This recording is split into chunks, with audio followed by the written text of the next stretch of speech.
السلام علیکم ورحمۃ اللہ وبرکاتہ۔ آج کی ویڈیو سورہ فاتحہ کے ترجمے پر ہوگی، یعنی ہم نماز میں الحمد شریف پڑھتے ہیں تو اس کا ترجمہ کیا ہے، اس کا مطلب کیا ہے۔ دیکھیں، جب ہم اس چیز کو سمجھیں گے، سیکھیں گے اور پھر ہم اپنی نمازوں میں جب ہم سورہ فاتحہ پڑھیں گے تو ہمارے سامنے اس کا مطلب، اس کا ترجمہ، اس کا مفہوم بھی آئے گا تو ہماری نمازوں میں جان پیدا ہوگی۔ دیکھیں، جب تک ہم نماز کے تعلق سے جتنے بھی مسائل ہیں اور جتنی بھی چیزیں ہیں نہیں سیکھ لیتے، نہیں سمجھ لیتے، اس وقت تک ہماری نمازوں میں جان پیدا نہیں ہوتی، اور جب ان چیزوں کو ہم سمجھ لیتے ہیں تو پھر نماز میں جان بھی پیدا ہوتی ہے، اور اسی طریقے سے نماز اچھی بھی ہماری ہوتی ہے اور ہمارا دھیان اور توجہ بھی نماز میں زیادہ ہونے لگتا ہے۔ دیکھیں، سورہ فاتحہ کا ترجمہ کیا ہے۔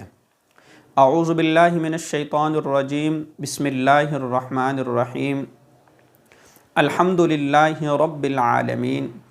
تمام کی تمام تعریفیں للہ، اس اللہ کے لیے ہیں جو رب العالمین ہے۔ اب اس کو سمجھیں گے۔ دیکھیے، ایک ایک چیز آپ کو سمجھتے جانا ہے۔ دنیا میں کسی بھی چیز کی تعریف کی جاتی ہے، کسی بھی تصویر بنانے والے کی، کسی بھی نقش و نگار کرنے والے کی، یا کوئی بھی چیز جو دنیا میں لوگوں کو اچھی لگتی ہے، چاہے کپڑے کے اعتبار سے ہو، چاہے جو ہے کھانے کی چیزوں کے اعتبار سے ہو، کسی بھی چیز کی تعریف جب کی جاتی ہے تو حقیقی طور پر وہ اللہ ہی کی تعریف ہوتی ہے۔ سمجھیں گے آپ بات کو؟ الحمد، تمام کی تمام تعریفیں للہ، اللہ کے لیے ہیں، رب العالمین، جو تمام جہاں کا پالنہار ہے۔ یہ بات سمجھ گئے؟ کیوں کہ کسی بھی چیز کی تعریف کی جاتی ہے تو گویا کہ وہ حقیقی معنی میں اور حقیقی طور پر اللہ ہی کی تعریف ہوتی ہے۔ تو کیوں؟ رب العالمین، رب کا معنی ہوتا ہے کہ تربیت کرنے والا، پرورش کرنے والا، پالنے والا، یعنی دنیا میں جتنی بھی مخلوقات ہیں، جتنی بھی چیزیں ہیں، یہ سب کی سب اللہ کی مخلوق ہیں اور اللہ کی بنائی ہوئی ہے، اور اللہ ان کی تربیت کرتا ہے، ان کی پرورش کرتا ہے، ان کو پیدا کرتا ہے، ان کو بناتا ہے، ان کی دیکھ بھال کرتا ہے، اور لوگوں کے ذہن میں، دماغ میں نئی نئی چیز پیدا کرنے کی صلاحیتیں پیدا کرنے والا بھی اللہ ہی ہے۔ اس لیے جس چیز کی بھی تعریف کی جائے گی تو حقیقی طور پر وہ اللہ کی تعریف ہوگی۔ تو یہ بات تو آپ کو سمجھ میں آ گئی۔ الحمد للہ رب العالمین، کہ تمام کی تمام تعریفیں اللہ کے لیے ہیں، جو تمام جہاں کا پالنہار ہے، جو پورے عالم کا پروردگار ہے۔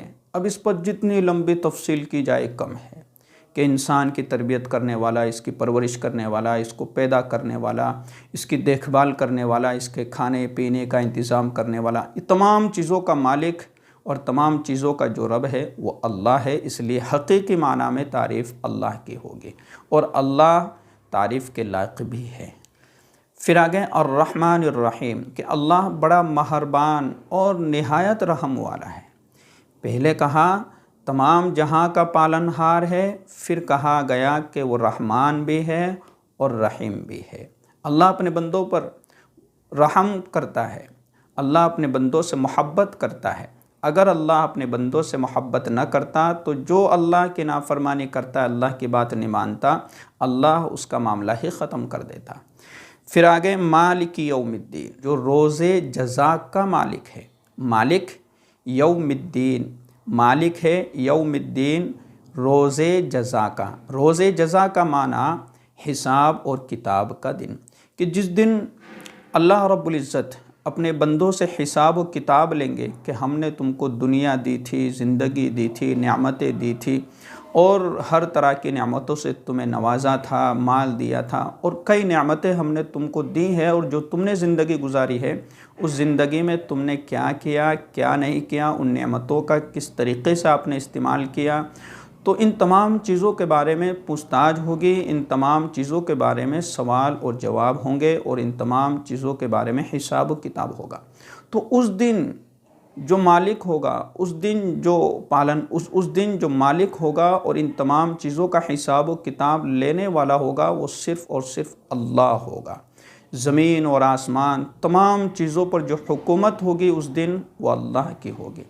دنیا میں آپ دیکھیں گے کہ فلاں آدمی، فلاں شخص فلاں خطے کا اور فلاں ملک کا بادشاہ ہے، تو ان کو ٹکڑے ٹکڑے زمین کے دے دیے گئے اور ان کو زمینوں کا بادشاہ بنا دیا گیا، لیکن حقیقی معنی میں اور حقیقی طور پر جو بادشاہ ہے وہ اللہ ہے۔ اور حساب و کتاب کے دن، اور جس دن حساب و کتاب لوگوں کا ہوگا تو اس روز بھی مالک اللہ ہی ہوگا۔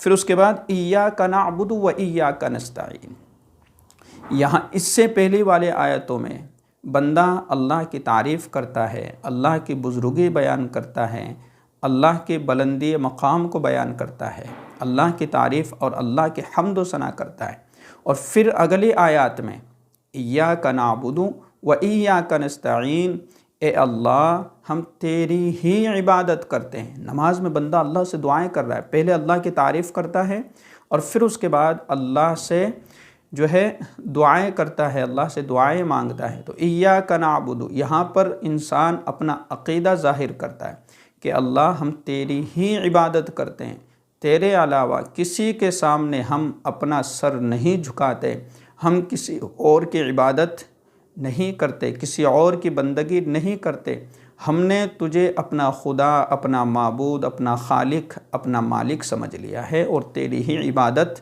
اور تیری ہی بندگی کرتے اور تیرے ہی غلام ہے۔ ایاک نعبد و ایاک نستعین، اے اللہ ہم تیرے ہی سامنے، تیرے ہی دربار میں، تیرے ہی سامنے ہم اپنے دامن کو پھیلاتے ہیں، ہم مدد طلب کرتے ہیں، ہم تجھ ہی سے مدد مانگتے ہیں، لوگوں سے ہم مدد طلب نہیں کرتے، مدد نہیں مانگتے۔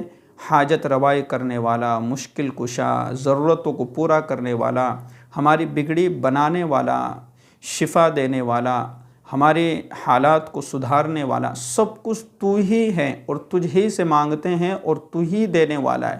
کیوں تو ہی دینے والا ہے؟ اس لیے کہ زمین اور آسمان تمام دنیا کے خزانے اللہ کے ہیں۔ جب ان تمام چیزوں کو بنانے والا اللہ ہے تو ہمارا بھی عقیدہ یہی ہے اور ہمارا عقیدہ بھی یہی ہے، اور ہم یہی دعا کرتے ہیں کہ تو ہی دے سکتا ہے، تیرے علاوہ کوئی نہیں دے سکتا۔ تو یہ ہو گئی بات۔ ایاک نعبد و ایاک نستعین، اے اللہ ہم تیری ہی عبادت کرتے ہیں، تیری ہی بندگی کرتے ہیں، و ایاک نستعین، اور تجھ ہی سے مدد مانگتے ہیں، تیرے علاوہ کسی کو مشکل کشا، حاجت روا، ضروریات پوری کرنے والا نہیں سمجھتے، تجھ ہی سے مانگتے ہیں۔ آگے اہدنا الصراط المستقیم، اب بندہ یہاں پر اپنی زندگی کے بارے میں اللہ تبارک و تعالیٰ سے درخواست کرتا ہے، اللہ سے دعائیں مانگتا ہے، اے اللہ ہمیں سیدھے راستے پر چلائیے۔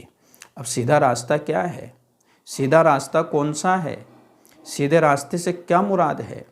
دیکھیں، اس کو عام لفظ میں سمجھ لیجئے کہ انسان جو زندگی گزار رہا ہے، انسان جو زندگی بسر کر رہا ہے، مومن اور مسلمان جو اپنی زندگی گزار رہا ہے، تو یہ اپنی زندگی میں ہر بگڑنے والے کام سے، ہر ٹھوکر کھانے والے راستے سے اللہ سے دعائیں کرتا ہے کہ اللہ مجھے دین اور دنیا کے اعتبار سے، مجھے دین اور دنیا کے اعتبار سے، دونوں اعتبار سے مجھے سیدھے راستے پر چلائیے۔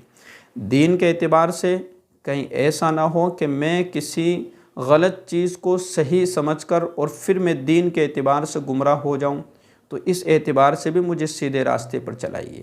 اور دنیا میں میرا کوئی کام بگڑتا ہے، کسی راستے پر میں چلتا ہوں، میں ٹھوکر کھاتا ہوں، یا اس کے کئی سارے مفہوم مراد لیے جا سکتے ہیں کہ اہدنا الصراط المستقیم، کہ اللہ دین اور دنیا دونوں اعتبار سے مجھے سیدھے راستے پر چلنے کی توفیق عطا فرمائیے، سیدھے راستے پر چلنے کی مجھے ہدایت نصیب فرمائیے، سیدھے راستے پر چلنے کی مجھے ہدایت عطا فرمائیے۔ یہ ہے سیدھا راستہ۔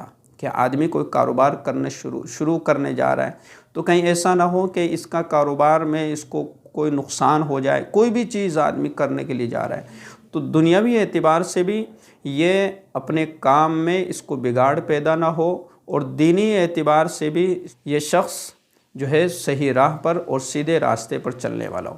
پھر اس کے بعد